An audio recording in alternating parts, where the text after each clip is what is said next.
This is a quick demo on the example in the Arduino environment called AnalogReadSerial. My computer is connected to the Arduino board. The Arduino board is connected to a breadboard, and first we will start measuring a signal by using the pot. That's another pot. Then we will use an infrared sensor. Then we will use a touch sensor, as well as a light dependent resistor, and then a little piezo disc. So let's get started. The analog pin 0, where you can see the white cable, is the one where we will access the signal, and the value is going to be stored in this variable called sensor value, and then printed on the serial port, which we will access with the serial monitor and the serial plotter. So let's just use the serial plotter. So at the moment, the signal that goes in is not really what we want to see. So there is a 1 kilo ohm potentiometer, and we will connect its pins to the breadboard. So the first one on the left goes to ground, the middle one goes to analog 0 with the white cable, and then the last one goes to 5 volts, that's the red cable. No? Here we go. So on the plotter, if I turn this all the way to the left, you can see the signal is 0. And if I turn it all the way to the right, the signal is 1023. So one thing quickly, you could see that the resolution of this plotter changes. So bear that in mind when you're measuring your signal. It's many times not your signal that changes, it's how it's seen in relation to the max and the minimum on the plotter. So I think the pot came out a bit. Anyway,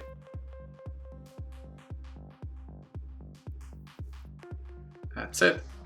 So one thing quickly here, if I want to actually see the number, the exact number of my signal, the value of my signal, I probably would want to open the serial monitor here, but I cannot because the plotter is open. So that kind of indicates that there cannot be two applications open which access the serial port to read from it.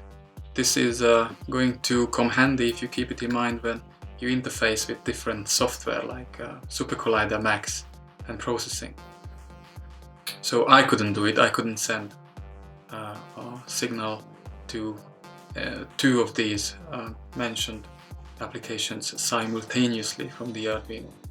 But maybe there is a way, let me know. Okay, so when it comes to pots, there are different sizes. There's a smaller one which I could only operate from or with a screwdriver.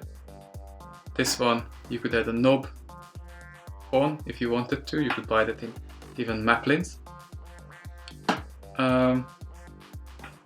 Depending on your design, what musical application you will want to come up, you should experiment with different pots if you end up using pots, and then you find out which one works perhaps aesthetically the best for you. Okay, so this was the potentiometer, and then the next one, kind of like the first sensor we have, is the infrared sensor. Now I just realized that two of my cables are not connected to this socket, which are quite useful. I recommend you finding some, because then you don't have to end up plugging your cables in the breadboard. I'll quickly sort this out. So here is the infrared sensor connected to the breadboard, and if I use my hand to move, if I move my hand in front of the sensor, then you can see on the plot that the signal goes up and down, right? Fast. Okay, so if my hand is, if there isn't anything in front of it, then the signal goes low. If there is something in front of it, then the signal goes high. Unless there is something really close to it, because then it goes low again. So that has something to do with how these aliens perceive reality. Next sensor. So this is a touch sensor, which is really long, so it won't fit in this screen of the camera, but I'll have to rearrange the wires a bit. Oops. Because they have to be closer to each other for this sensor. Okay, I plug this in the breadboard so that it's connected to the Arduino. Some of my pins don't work anymore. So if I touch it or very close to where it's connected to the board, then the signal goes high. So you can see it's 1020 something. So if I move it, down, something is wrong with these pins.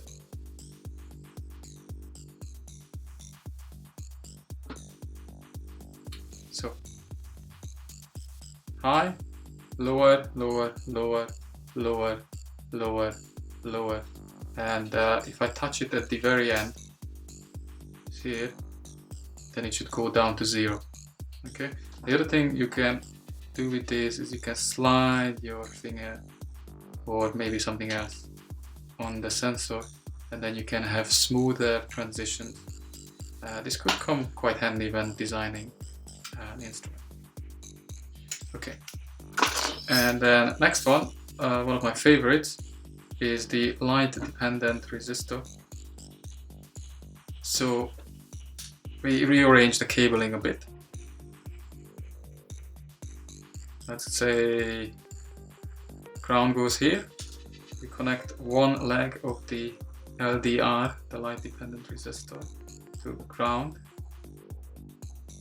on the breadboard. Then we use a first we use a 1 kilo ohm resistor. These don't really come with these little flaps. This is just paper I added, so I know the resistance of these resistors. Usually they, well, most of them I guess are color coded. I'll show you one in a second, maybe later. And then the other thing I have to do is I need to connect 5 volts to the other side, and we measure the signal where the resistor 1K1 is in line with the LDR. So now there is a lamp there, and the signal is about 815. If I put my hand above the LDR, then the signal is still high, but you can see that I can change the value with just moving my hand in front of it. If I cover it, the signal goes high to 900 something.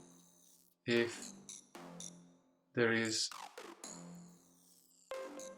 nothing in front of it, then the signal goes up down to 820. Now I guess if I move the light much closer to it, oops, you can see the signal goes down to 600 something. So let's just find out what happens if I change the resistor to a 10 kilo ohm resistor. Okay. So here the value with normal light is 200. Value with light getting really close to the sensor is close to, well, let's say 130-ish. And when I cover it with my finger, then it goes up to 600. I can still create the same transitions motion when it comes to just simply moving my hand in front of it. So this is a very interesting sensor to use. If you have, I don't know, 5 next to each other, each going in another pin, then you could manipulate different sound or parameters of a sound with. And also, depending on your environment, lighting, and what you want to achieve, try experimenting with different resistors which you add to the circuit. Okay, then last one, I think for now, we will cover more sensors, is a piezo disc, a simple piezo disc. Now I'll remove the red cable because we won't need it. I'll connect the outer plate, which here is the red wire, to ground. Okay, and the inner plate, which here on the piezo is black, to the signal reader analog 0. And if I hold the outer plate down and knock the sensor, then you can see that something is changing. Now the connections should be much better, perhaps by soldering you could achieve something more stable, but you get the idea. Okay, so I think that's it for now.